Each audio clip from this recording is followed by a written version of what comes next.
Oh, snaps. It's your boy Just B, and welcome back to Civil Discourse. It's a series on the Just B show, yo. Me and my little homegirl right here, Aniyah Brown, in the house, as always, about to give y'all that info. Now, last week we did talk about becoming more politically active. That's what it was. My bad. Aniyah be having all the info, y'all. I be having to just fake it till I make it. But this week, it's about adultification of black girls and women.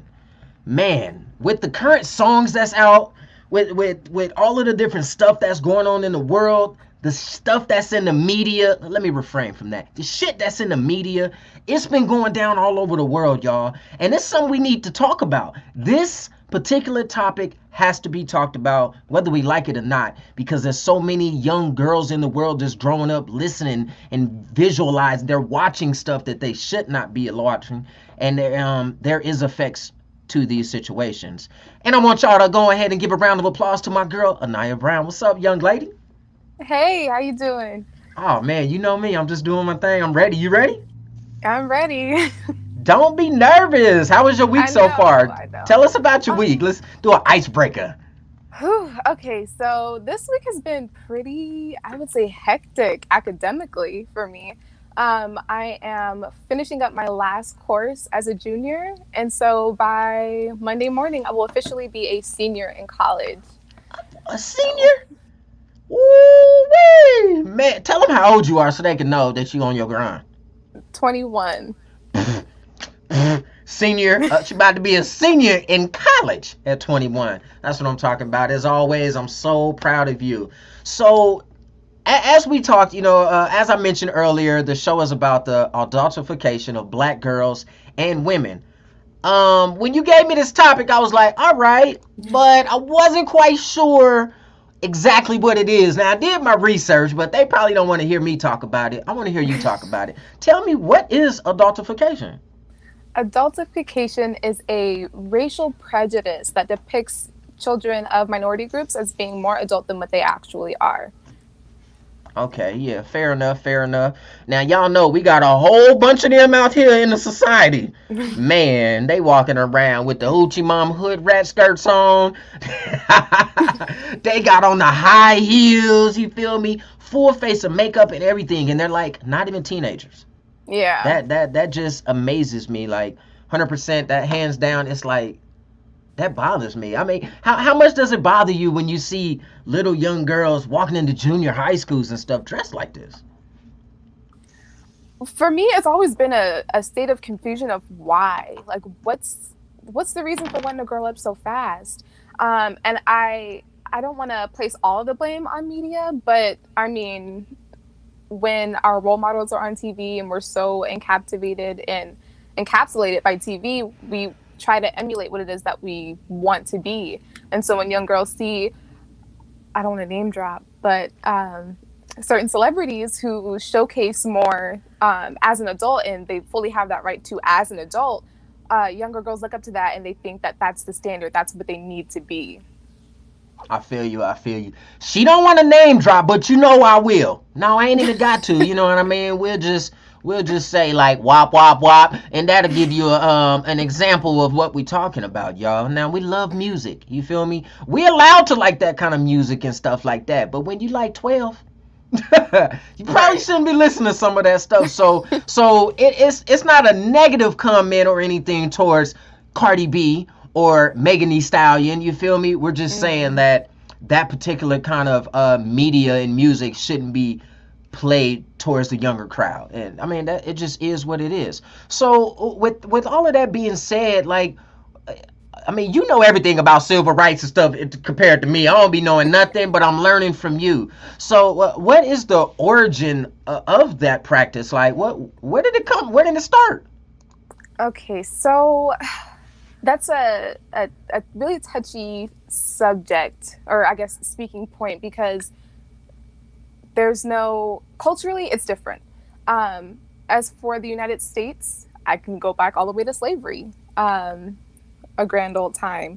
So when Black children were born and they were slaves, they were expected to carry out tasks, whether it be domestic or whether it be field work. And so they were held to a standard as their parents. And so they would also be punished as severely as their adult co-worker.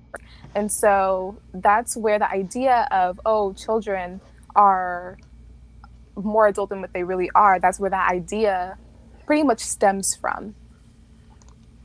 Got you. Yeah, man, that's crazy. That's crazy. But you know what? Oh, Tim, you're muted. Oh, it muted me? Can you hear me now? Hold on, let me see. Oh, got it. Oh, it's back? Yeah. Boy, social media is a mother effer. It's all good though. Thanks for letting me know though. I see teamwork makes the dream work. That's what Right? I'm talking about. So teamwork gonna make this dream work on how we can fix this or how but let's keep getting educated about it. So you mentioned to me about the culture in it. Like there's cultural identification.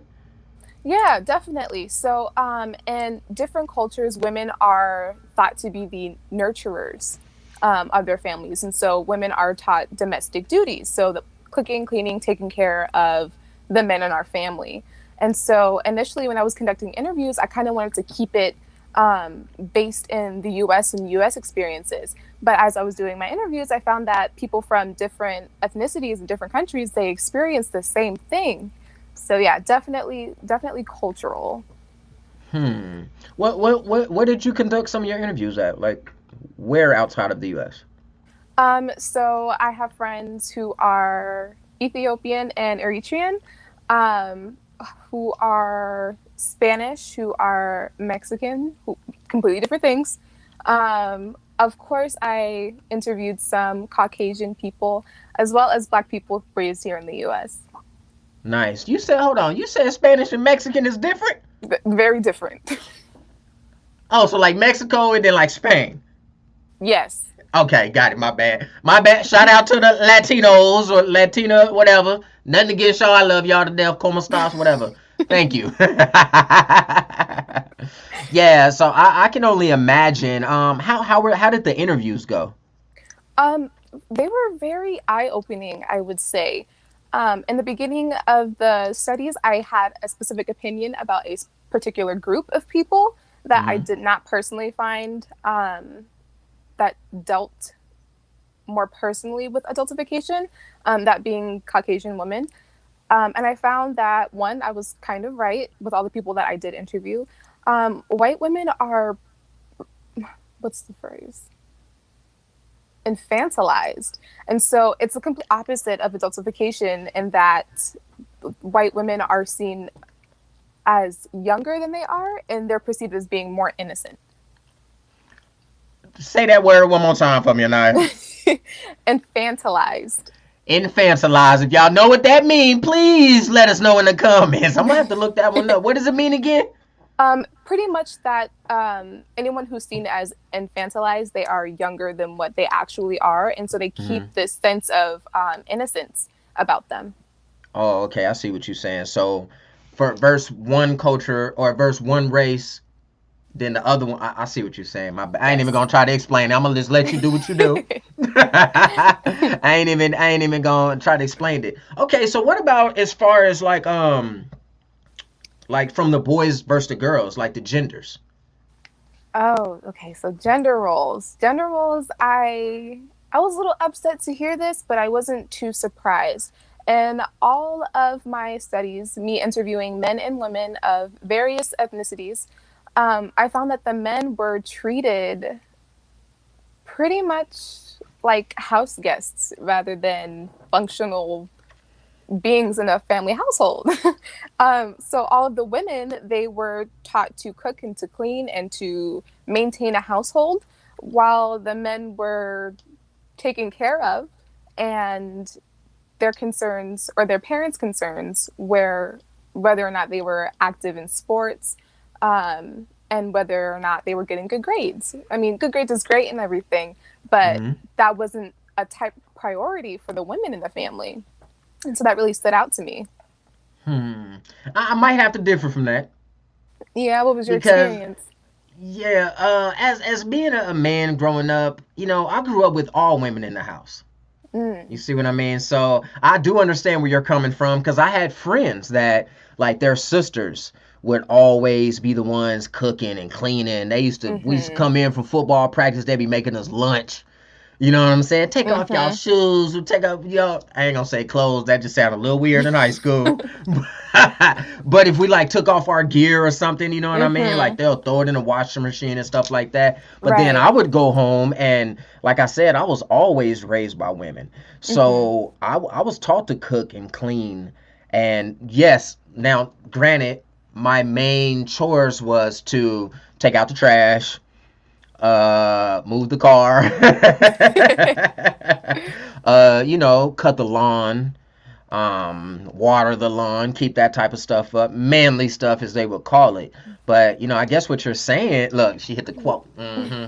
But and I do agree that women can also do those things, just like the things that women were taught to do, Mm-hmm. in the past.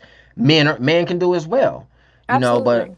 yeah, but I was definitely one of those guys when I was coming up, as a young man, that I had to learn how to do all of the women duties or whatever. See, here I am tripping.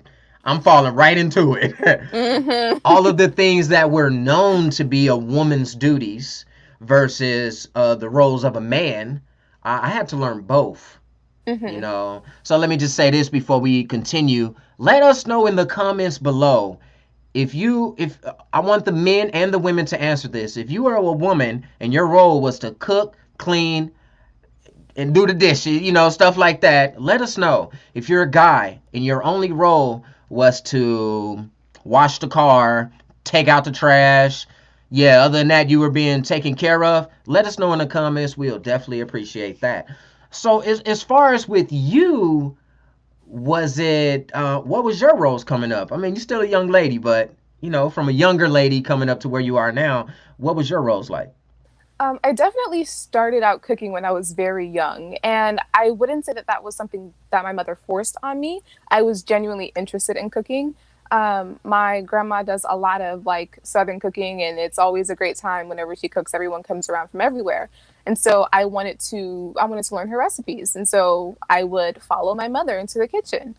Um, but then I also have a brother who's a year younger than me. My mom wasn't a very you do this and then you do that type of person.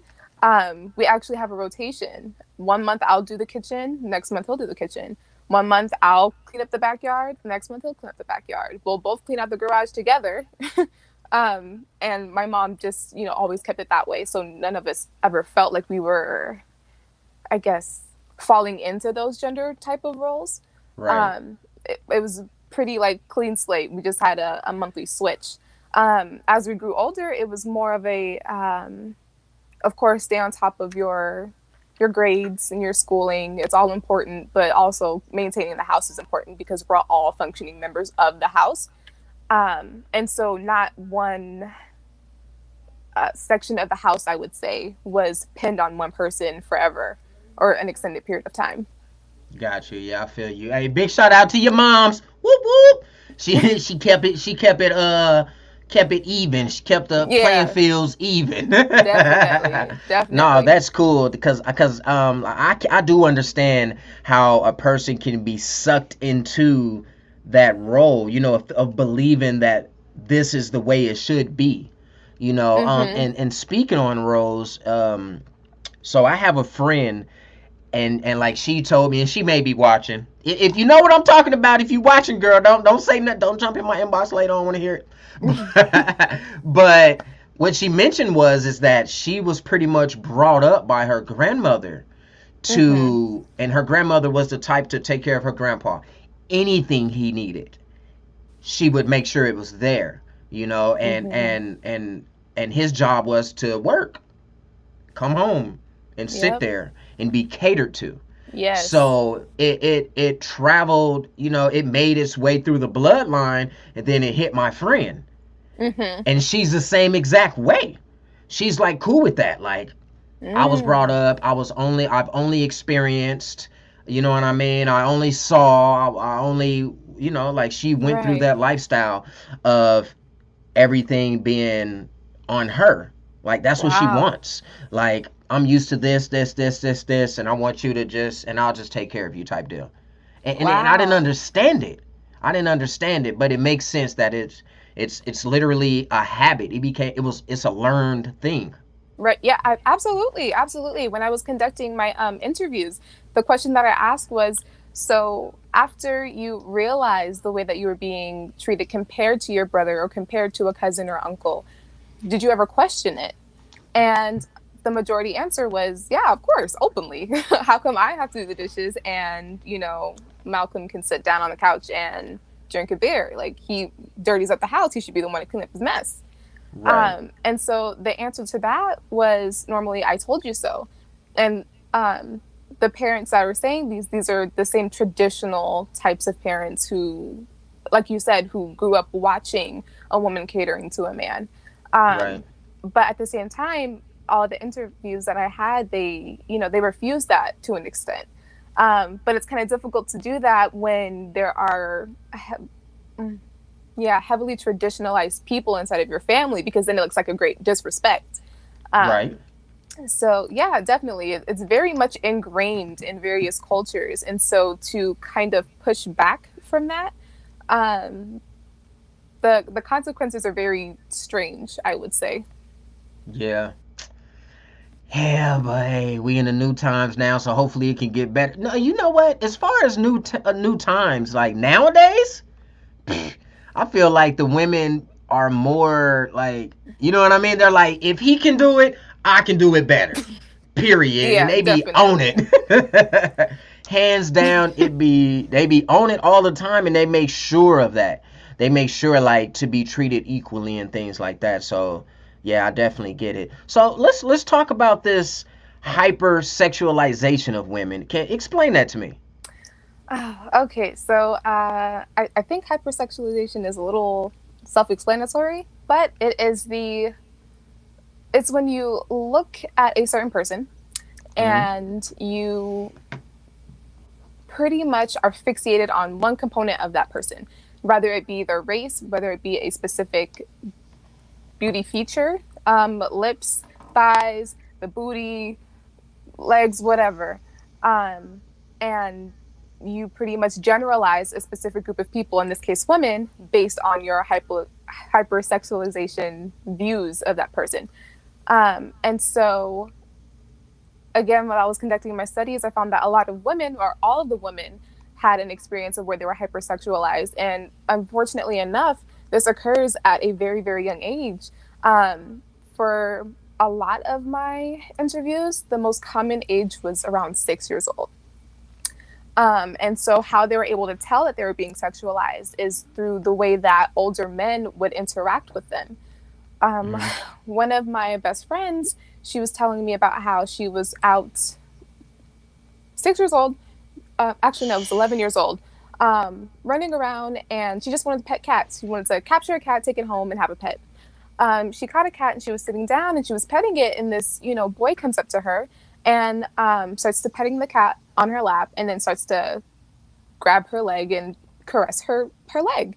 And so she was really uncomfortable, and she voiced that. And the boy, who unfortunately was white, commented, "Well, aren't all black girls like that?"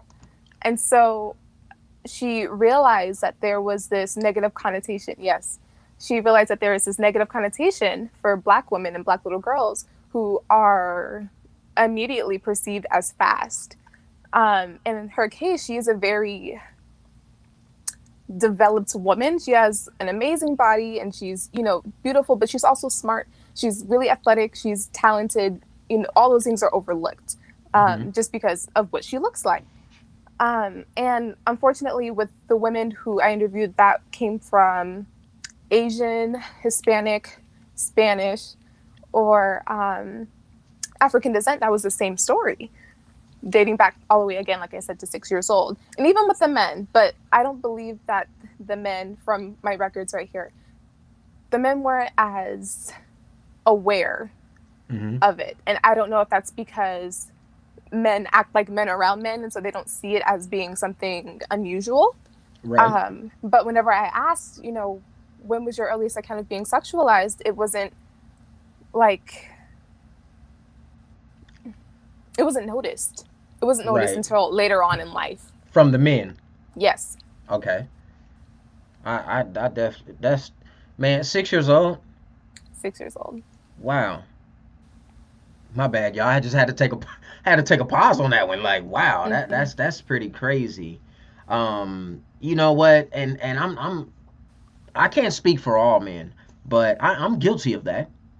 You know, I mean, who isn't? I Mm-hmm. think at some point we all are guilty of not what he did with the cat. Let's get that understood.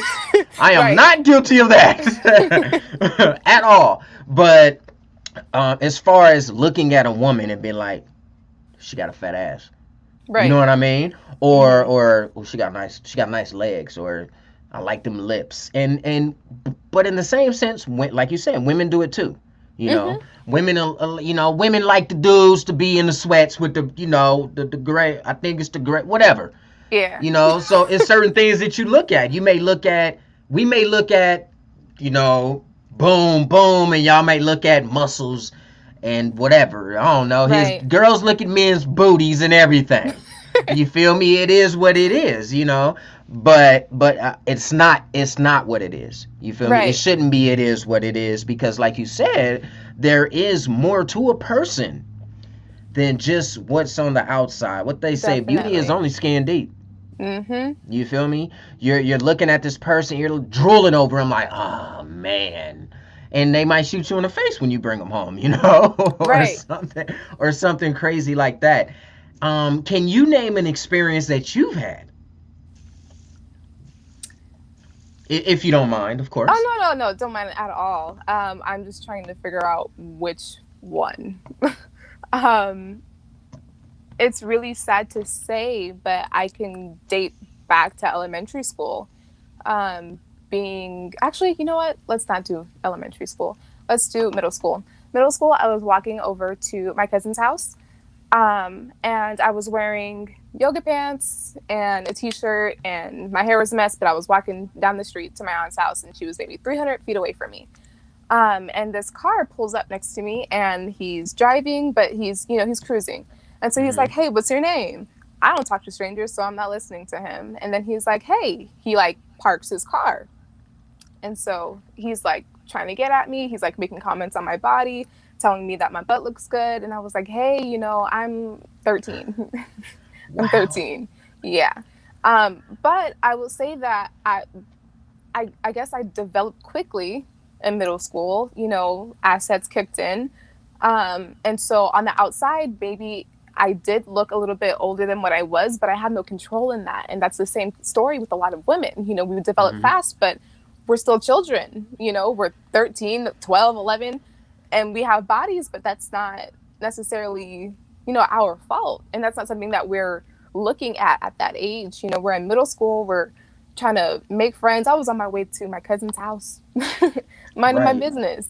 And so after that, it was like I told him my age, and he still like didn't go anywhere. So I ended up having to go over to my cousin's house and bring out my aunt so she can tell the Mm-hmm. guy off, because apparently me being 13 wasn't enough ammunition for him to leave.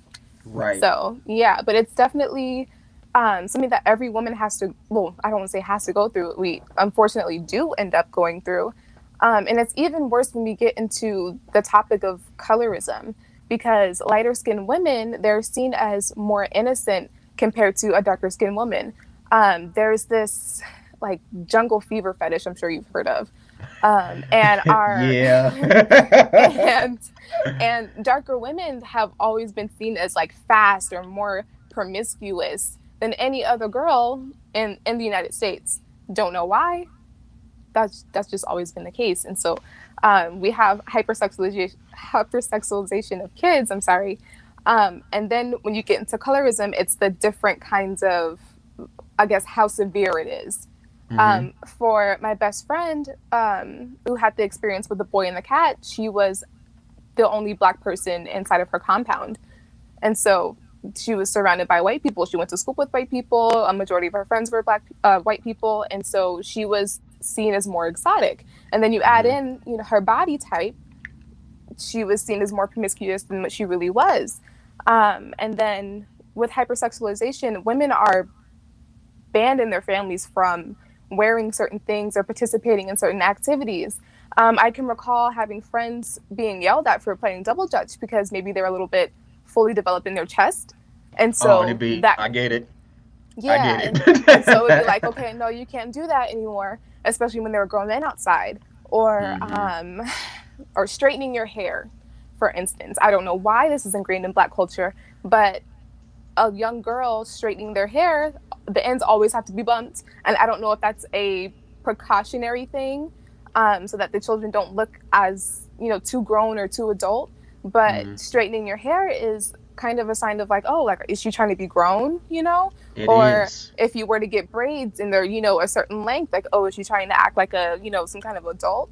um and I think that's something that my mother protected me from, because whenever I would get braids, they'd be like little bob, super cute. Um, but it wasn't until I started wearing braids that were longer or wearing more extravagant hairstyles that I was being Hmm. approached by these men. And so we see that in all of my interviews and all of my studies. And you could probably go on Facebook and ask a random woman if, like lipstick or makeup, whether it be like little kid makeup or um, playing in their mother's makeup, if that was a banned activity, or shorts or skirts, even around family members, those things are banned. And that's because the perception is that the young girls are trying to become grown women too fast. Yes, I literally have never thought about it like that. Everything you've named, I can recall, and even yeah, if friends, family members, and everything. Like I now that you said that, it's dawned on me like ding, you know Mm-hmm. what I mean? But that's true. Um, and even myself, if I see a young girl now, Mm-hmm. and she's walking around and with the little jean skirt, you be like, uh-uh. Right. Or if her little heel on her, is too tall, or if she has everything, like everything, you put so many. I don't even know how to say it. It's so many attributes to when a young lady is getting dressed that we judge off of it. Like we're Mm-hmm. like, why her braids so long? Why they pass her backbone? Pass her Right. whatever the waistline. Like dang, Mm-hmm. you feel me? Or if they have on all the way to if they have on like a too small spaghetti strap. Definitely. Or like you said, out double dutching and obviously cleavage it moves. Right. So you double dutching, there's a lot of movement. Mm-hmm. And you're right. Guys will sit around. I'm not gonna say we. I ain't trying to be in this group. But guys will sit around and look at that. Either they're going to be looking at it like they're a piece of meat, Mm-hmm. or they're gonna look at it like she is acting way too grown. Right. That's pretty crazy. And for guys, there's not that. We don't have that. Mm-hmm. There's nothing. I don't think there's anything that we can wear, any type of way we can dress. Or we don't wear makeup. Well, not all of us. You know what I mean? Or wear our hair or anything, and we don't have to face that. So I Yeah. I, I can't even. I mean, how does it make you feel? Really sad. When I was doing all of these interviews, it was so heartbreaking, because at first it was like, oh, maybe like I just had those couple experiences and maybe that was because of the area that I was in.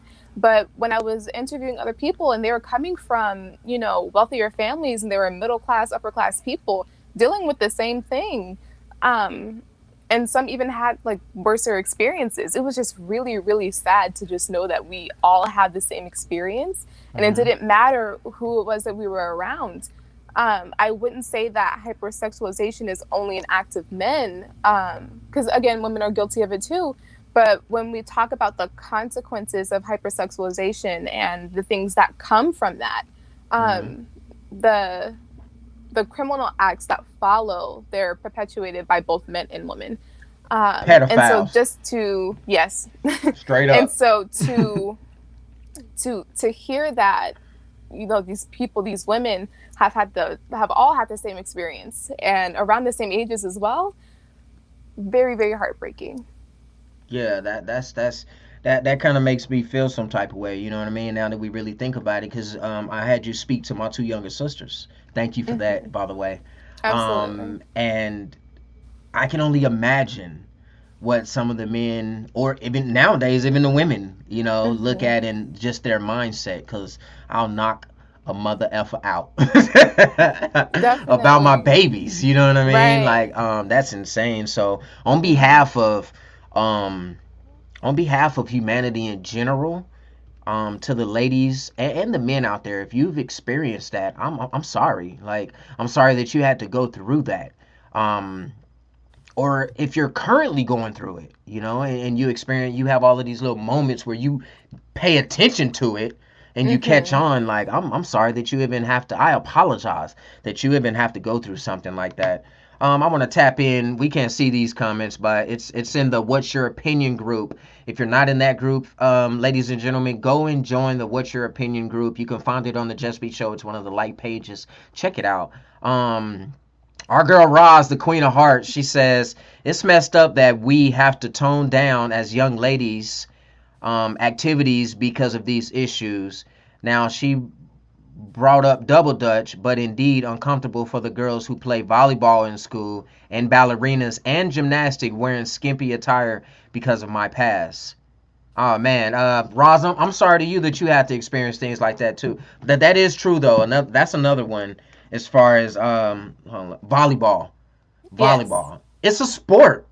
You Hmm. have to be able to move around. And they do Right. wear them little video, like, booty shorts, whatever they call them, the spandex. The Yes. little spandex shorts. And you know how many guys, and in high school, I was one of them guys Hmm. that was like, yo, y'all want to go to volleyball game? Because y'all know what it is. Right. You feel me? That's super. That's messed up. I feel bad. But yeah, that sucks. She also says we need more men who protect the innocence of young ladies and women in general because we often feel we aren't safe around our own. That's true. I don't even want to ask you that question. If you feel safe around the men in your family, I'm sure you do.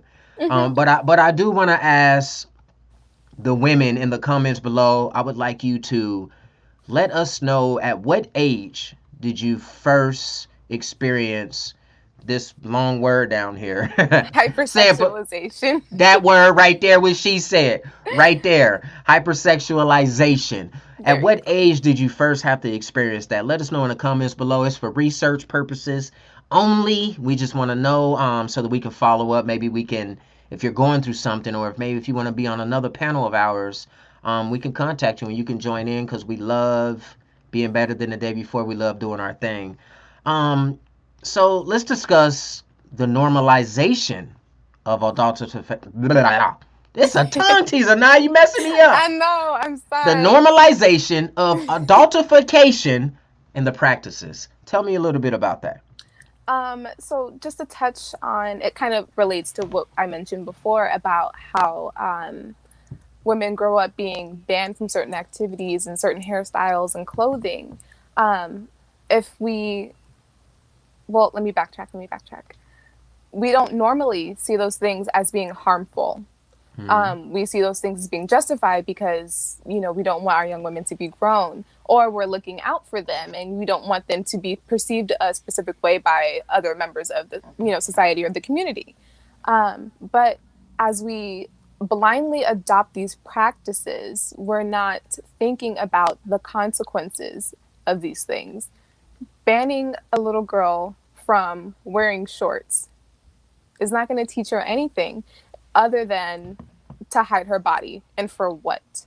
Not to say that she needs to reveal her body, but a simple piece of clothing should not be banned from a young girl's life just because of the possibility of something happening to her. If we were to talk about cases of sexual assault and rape, no one, the common Speak it, argument girl. Let is us know. I didn't Let want to us like come know. into this, but here we are. But when we come into that, the normal argument that we hear is, oh, maybe she was asking for it. What was she wearing? You know, and your clothing doesn't give away that you're asking to be treated a specific type of way. And as a Mm-hmm. child, children shouldn't be thinking or growing up like, oh, if I wear these things, then this potentially bad thing can happen to me. That takes away from the childhood experience of just being a child and still preserving your innocence. And so we find ourselves every generation normalizing these same things. And maybe that is out of fear that, you know, these things happen to our children. But we do it blindly and we normalize it every single generation. And so I think that it's really important that we educate ourselves on the reasoning behind it. And we educate ourselves on the consequences that will be endured by the young girls that we raise. Yo,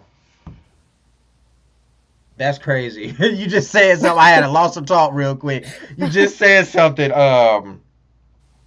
Oh, as far as what you're wearing, you know, dang, that's crazy because that's exactly what they would ask when you go to report it to a law enforcement. Mm-hmm. Oh, well, what was she wearing? What the hell do you mean? What was she wearing? That Right. shouldn't matter.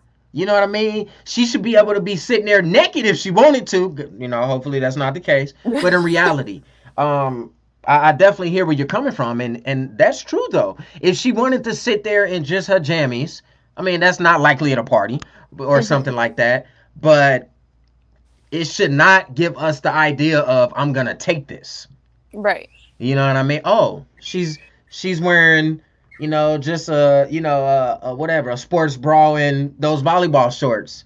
She's telling me she wants it.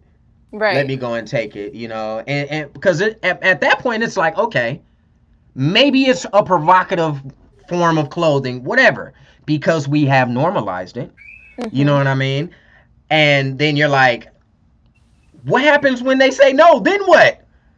It's still about what was she wearing? Right. Hell no. Hell no. If something like that was to happen to one of my sisters or something, or cousins or whoever, my mother or my grandmother, and the question is, what was she wearing? I'll probably snap. I'll probably snap hands down. That's insane. As far as like in college, is it because I know in college, rape is a big thing. It happens. Oh, definitely. Yeah. It happens. Rape All the culture. all of the college parties and things like that. Kind of a personal question, but have you or any of your friends been experienced it? And you know what I mean? Being and their option, or not their option. I can't. This is a tough situation right here, but I get what you're trying to say. but you know what I mean? Have you guys Yes. ever experienced that? Absolutely. I feel like as soon it happens earlier than that though. It happens in the middle schools. It happens in elementary schools. It's perpetuated by the teachers. It happens, and so I don't think that college is like, oh, like this is okay where it really kicks in. No, but definitely college is a time where you're at a mind where you're more aware cognitively, like you know it shouldn't be going on and it's happening, and you know you're just more aware. With the interviews that I did, I also asked for, you know, experiences in college, and if the participants were comfortable, they did go ahead and they explained it to me. And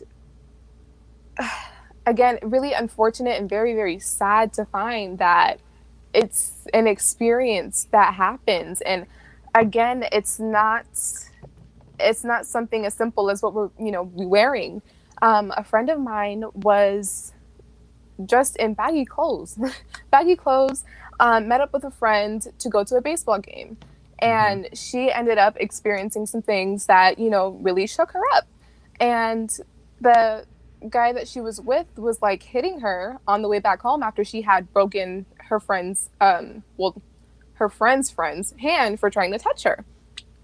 And so it's like, why is it so prevalent in the culture to hypersexualize women? Right. I don't know what it is. But definitely all women have had an experience like that in college life. I want to say it's unavoidable, but it's just one of those things that, you know, you experience. Yeah, that's yeah, if anybody ever try to come at you like that again, let me know. I got you. I got you, little sis. Definitely. I got you. Definitely. I got you covered. I got some friends in some high places. We gonna get it handled. No, but real talk though, that's not cool at all. And you know, Yeah. this topic in all, all in all is it's important to me as well as it's as important it is to you, because I do have a lot of women in my life, and I do have a lot of sisters, more than Yeah. just the two you spoke to. I have a gang of sisters, like literally. Okay. So I would hate for them to had experienced things like this. It's just it sucks that it is normal. you Mhm. know it sucks that it does exist, because it's unacceptable. you know Absolutely. as far as it changing, I can't sit here and say that it will change 100%. I don't think it ever will. I think Yeah. it'll always constantly be in effect in the world, in the society, in the communities, in the schools, Absolutely. that we live in here today, and that sucks. That really does suck. Yeah. It- Especially because sorry. no, do your Um thing. but I noticed that a lot of it, well, I believe that the reason why it won't change is because to an extent it's glamorized, it's fantasized, and we joke about it. Hmm. I'm pretty sure you've heard of the jokes where, the guy is, hey, mom, let me get your number. And the girl's like, oh, whatever. On an everyday basis, though, women, that makes women very uncomfortable. And that's just one of the things that plays into rape culture because it turns into assault. And if it's not sexual assault, it's physical battery. Hmm. And so those things, we joke about those and maybe they're cool for like, a quick little laugh, but there's an underlying problem that's really, really big. And I think that we have such a crude humor as a society. Um, and we like to make fun of things that are very serious. And, no other person outside of the country would take that as, a joke. Um, They chop your hand off. Yeah, definitely. That or, life in prison, for pedophiles outside of the US, like they're punished severely. Hmm. And that just isn't something that's perceived here in America. Not saying that well, I'm just not going to go there. But the level of the weight that it holds Yeah. to try and make a joke of that is too great. You don't do that in other countries, but here it's a thing. We can do that. Girls sexualize their teachers, and maybe they be a little flirtatious with their teachers, either for a good grade or whatever. But it's not a thing to do. It's not a good thing to do, just because there's so many ways that it can go wrong. Right. And so if we keep joking about it and we keep glamorizing it, there can never be any true change because there's never going to be a time for accountability or recognition of an actual issue because it's not taken seriously in society to begin with. Right, yeah, man. You go ahead with your bad self and die. You be on it. You be on it for real, yo, for real. I can already see it, yo. If y'all don't see what I see, I don't know what to tell you. She's gonna change the world. It might be one interview at a time. It might be one podcast, one TV show, one something, a debate, something. She is gonna matter. You matter now, sweetheart. You matter now. You be coming with Thank the you. knowledge. I love it in you. You always doing your thing. You always got cold hard facts too. And then I'll be like, damn, that is true. Yeah, I definitely feel you. You mentioned to me earlier about a story that you had from one of your friends. Did you wanna say that story, or was that the one we Um, talked about earlier oh, I think that was the same one that we talked about with the earlier. cat? Yeah, Yeah, that's ooh, yeah. that. Oh, but there's a lot. There's stories. I conducted a lot of interviews. There's an instance where we're gonna go back to talking about hypersexualization in Yeah, that's institutions. cool. Let's do it. Um, One of my friends, very, very sweet girl, very, very humble, super sweet, super intelligent. Hmm. She played, was it volleyball? It was softball. So she goes to a softball practice, and it was a closed practice, which meant, no, only family, no friends, Okay. because the players would get distracted. And so one of my friends is holding the bat, and the coach comes up behind her, and he's like, hey, you're not holding the bat correctly. Hmm. You need to tilt your elbow up a little bit, hold your hands closer to your ear. And so she's doing that, and she's like, all right, I think I have pretty good form. He comes up behind her and is literally pressed up against her. You know how in movies and TV shows, the guy comes up behind the girl who's playing pool and tries to get in close to help her with her shot. Yeah. That was kind of the setup that she He was ended like up this being close. in. very, very close. Right. Just dead on her physical being. Um, and then the coach's wife was there. And Hmm. so she was approaching the field when she witnessed everything. And so after my friend came off of the field and sat down on the bench in the bleachers, the wife came up to her and started cussing her out because she believed that she was coming on to her husband. To the coach. Yes. Yes. And my friend was, what, 14 at the time? Wow. Yes. Wow, and that tells a lot about the insecurities of a lot of people in the world. Definitely. Definitely. That yeah, But to that's pretty imagine something insane. so nasty, Right, no, for real. it's a practice.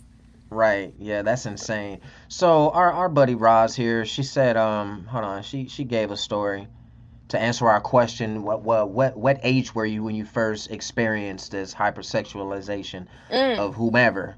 She said, and you know what? Let me say this. Big shout out to the Queen of Hearts. That's my sis. She's literally how I met Aniyah. She's super awesome, y'all. She was like on, I think, like my second episode or something like that, maybe third. It was great. She's pretty dope. She's a really dope soul, and she knows a lot. She says it was elementary. I remember age 12 specifically because my baby fat fell off, and I started to hear she got that Coke bottle, walking to the Mm. neighbor mini mart, sucked because men way too old to be looking would stare and say slick nasty things. They knew better. They watch us grow up around them. Oh, that's the worst right there. Mm-hmm. Like how that's like me watching my younger sisters and their friends grow up, Right. and then I'm like, oh yeah, you 18 now. Yeah. Right. You know what Yeah. I mean? Or Mm-hmm. or you 15 now, like dang, you feeling out. Like that ain't cool. Right. That's not cool. Or imagine if I had a daughter, right? And I have friends that I've been friends with since I was like 13, 12, 13, and they watch my daughter grow up and Mm-hmm. then date her. Right. Like what the fuck? That's not okay. That's pretty insane. Let me see. Says, oh, thanks, Tim. We got. Oh, yeah, yeah. That's my partner right there. She told me to tell you what's up.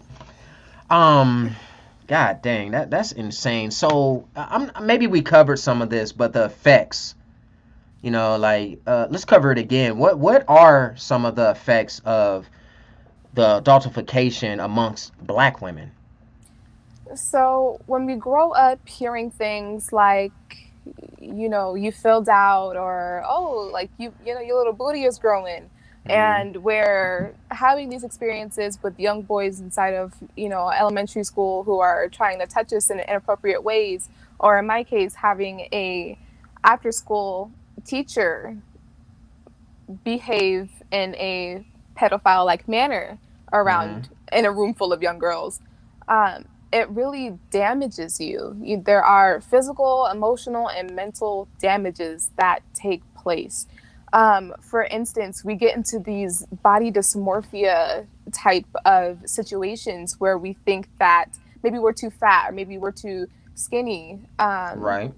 And so sometimes it could be a matter of, oh, if he thinks that I'm like the perfect size, maybe I should overeat or undereat so that way that person doesn't look at me that way anymore because I don't like that. You Hmm. fall into that. You fall into the depression because you think that something is your fault, something that you can't control.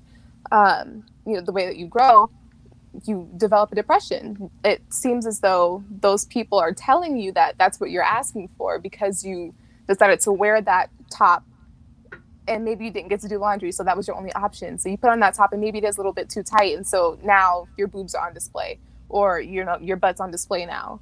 Um, and emotionally, it's draining. It's draining to have to feel scared in a place where you're not meant to. In a place like a school, you're not supposed to feel scared. You're supposed to be there to learn. You're there, you get Right. homework, you're there to study.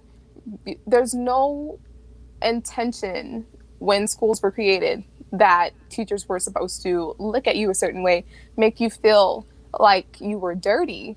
Um, that just wasn't the case when those institutions were created. And so we live in those constant states of fears, and we go out and when we do have children, we beat those ideals into our children. Hey, don't wear that because I told you so, or don't wear those shorts around Uncle so-and-so, or whenever you're inside of a room full of men, make sure you always have a bra on and wear baggy clothes and stuff like that. So the effects, it's the normalization, it's the carrying it out into future generations, it's the the the being scared, the being overly cautious, just the everyday fears, the things that men typically wouldn't have to deal with. It's a lot. It's a lot of overthinking that women have to do, and it initially seems like overthinking, but it's just being precautionary and being protective of ourselves because we know the things that come from that. So very, very damaging. Damage comes from it. Yeah, I'm. Oh man, that sucks. I wanted Definitely. to ask you.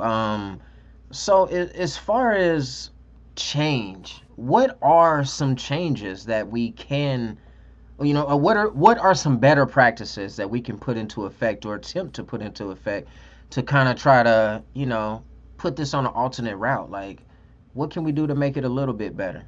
Now I'm a man, so I can put it out there. I can get it to the other men, Um, you know what I mean? right. I think it really just starts off with understanding that, especially in a tight knit community, we're all brothers and sisters. Mhm. And so look at that young girl like you would look at your little sister, like you would look at your mother. You would never sexualize your mother. You would never sexualize your sister. Treat that little girl with the same respect. Let young girls be little girls. You would never do Yeah. that to a younger man. And I know that men have their own experiences where they are treated more like men. And yes, that's ideal, but the consequences, they weigh out differently for women. And so to just look at little girls as little girls, protect little girls. If you have a homeboy who is a little suspect and makes comments on little girls, or you see that, he favors looking at younger girls or talking to younger girls, check him. Check him. Because then things get secretive. Mhm. There are situations in which I watched a video maybe last week, and it was this 14-year-old girl, and she was driving in a car with this 32-year-old male. They went to a store, and a passerby walked past them and caught them like making out in the store or whatever. And so he asked the little girl, like, hey, how old are you? She said she was 14. Turns out she was pregnant, and that 32-year-old man was the baby's father. And so they beat up the guy in the parking lot, which I have personally no problem with. But it's like you have to check your homeboys as soon as you notice something suspect, because then situations like that happen, and that ruins a person's life. And not only that one girl, that ruins her family's life, because what the heck? How are they able to protect her? You know? Um, for women, I know that I was talking about banning young girls about the activities that they would do, or hairstyles, clothing that they would wear. I understand that it is a precautionary thing, but instead of putting that burden on that young girl, why don't you check those people around your daughter? Why don't you check those people around your nieces? Protect your Right. girls, and I'm pretty sure that you've had the same experiences. And so that is a perfect teaching opportunity to utilize. I Mhm. think that especially in the Black community, um,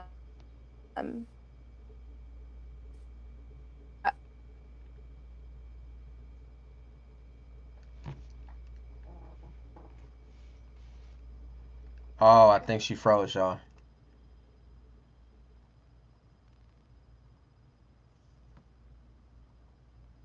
Let me see. My bad. We got a technical difficulty. Let me see if I can bring it back in. Hold on. Let me send her a message. But yo, if you've been paying attention, give me 1 second, everybody. If you just now jumping in, this entire episode is about adultification amongst black girls and women. There's so much to it that we talked about. Let me go ahead and bring up these topics again. We went over what adultification is. We talked about the origin of the practice, cultural adultification, gender roles and colorism, guys and gals, the hypersexualization of women. This one was a huge one. I never really sat back and thought about all of the little stipulations and shit we got to go through. Woo. Uh, it's all good. I'm just giving them a Hey, recap. I never thought okay. about all of the things that we had to go through to. I mean, not the things we had to go through, all of the things that women had to experience by the slightest gestures by men or boys or teen boys or whatever, old men. It ain't right. It ain't Yeah, right. But like we talked about, the society that we're in, we've normalized it, and that's not okay. We're looking for change so that we don't have to have women be affected in such ways as depression and depression lead, stress leads to depression leads to anxiety and suicidal thoughts, and they feel the need to change everything about them so that they don't have to subdue these kind of actions or some these type of verbiage that men put out there to these young ladies.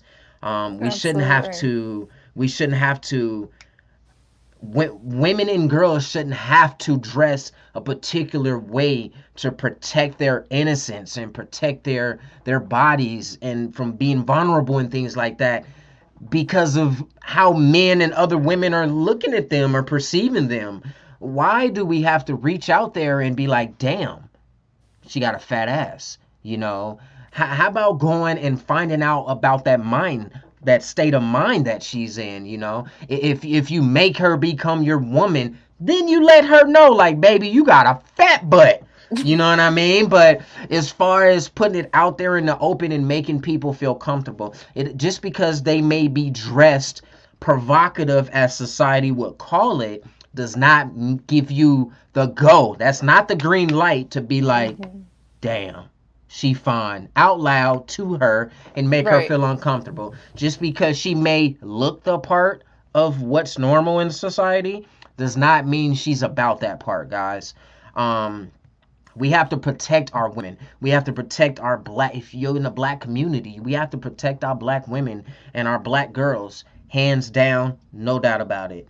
We have to do whatever. If you see your homeboy, your brother, your friend, family man, it doesn't matter who it is. If you see another man, I mean, without causing a conflict, amongst yourself and a stranger, like, I mean, yes, say so. I'm not saying don't say nothing, but if it's somebody that you're with, you better go off on them. Let them know, like, bro, that ain't cool. Look, man, she like 13, bro. She like 13. That's not cool. And by Hmm. saying like, yo, if she was 18, that ain't cool either. Mm-mm. That ain't cool either. So we need to check Mm-mm. ourselves on that. Men, we need you to be in the households more. You know, um, women, we need you to. I'm not saying that women aren't great parents, but some women ain't. It is what it is. We need. Oh, go ahead, speak it. I also wanted to say you were touching on the men. That sounded a little bit. I'm sorry, but when you were Do your talking about the thing. men, I also want to point out women. Women are also bad doers of these things. Um, I would like to say that pedophiles who are women, they're overlooked because when we think about pedophiles, we think blindly of men, right? Mm-hmm. But not every situation involves another man. It could be, I wrote a post earlier, it could be the babysitter that chooses to babysit for free, you know. Not saying that all babysitters who choose to babysit for free are like that, but the overly eager ones who were, oh, don't worry about it, it's okay. No, you don't have to worry about a schedule. I got it. I got it. I think it's very important to recognize women being perpetuators of this also, because that's a very real case for a lot of people, including myself. It's the cousins, the aunties, they'll make the sly comments that can generate discussion or generate the ideas being hypersexualized. Oh, your booty is growing, or oh, you don't have chichis no more, you actually have boobs. Yeah. Another man overhearing that conversation, they're going to look at you. They're going to look at that young girl and start to generate those ideas. So I think it's really important that we not only check the men, but we check the women too, because we'll do it blindly too. Maybe we'll mean it as a compliment of some sort. Yeah.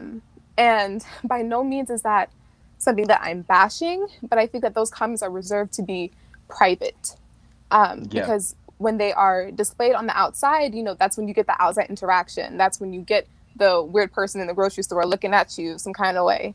And so I think it's really important. I'm getting really tense about it. I think it's really the truth, important baby girl. Come on now. I think it's really important to point that out, and to let people know that that's not okay either. Just because you're a woman and just because you're family doesn't mean that you can get a pass on that too, because you can be made uncomfortable by your family. Right. So. Yeah, I feel you. Anything else you want to say? My bad. No, that's it. You said that, and I was like, wait, hold on. No, I definitely agree with you. I try to the way I was trying to come off to defend myself just a little bit. I mean, I'm actually glad that you put that point out there. You feel me? Because it's a sexist world. So sometimes people hearing it from a man's point of view, they be like, whatever, you probably one of them. Right. You feel me? But it's great that we have a man and a woman on the show to kind of make ends meet. You know what I mean? So yeah, so thanks for covering that part. Before we jump off the show, I did want to read one more comment from the Queen of Hearts. She said, "It is a proper way to tell a woman that she is attractive. Teach it to the youngsters and they'll do better." And then she told me to tell you did a great job, and she said, "Tell it, Queen." I love you, Roz. I love you so much. Yes. Big shout out to Roz.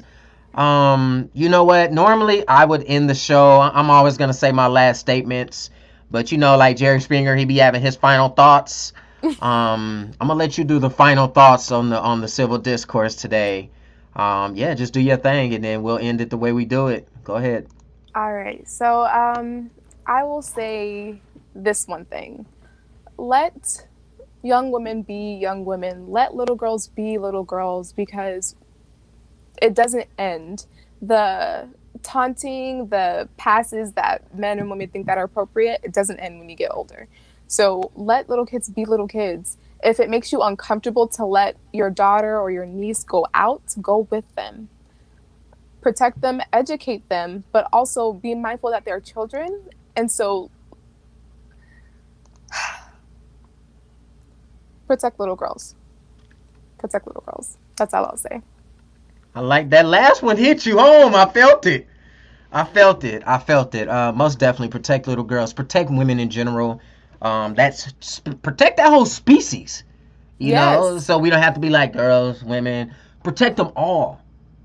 Protect them all, y'all. I mean, you killed it. You did your thing, man. Damn, that's a deep topic.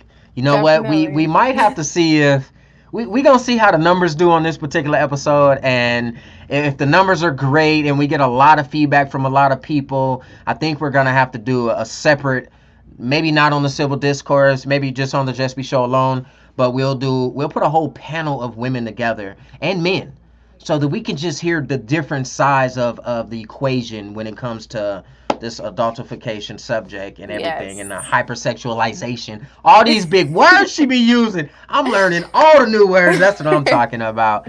But you know what? From Aniyah and myself, we just want to say thank you for tuning in.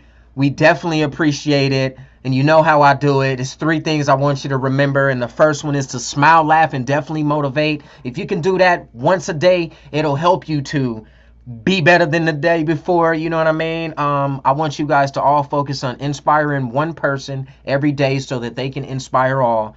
And last but not least,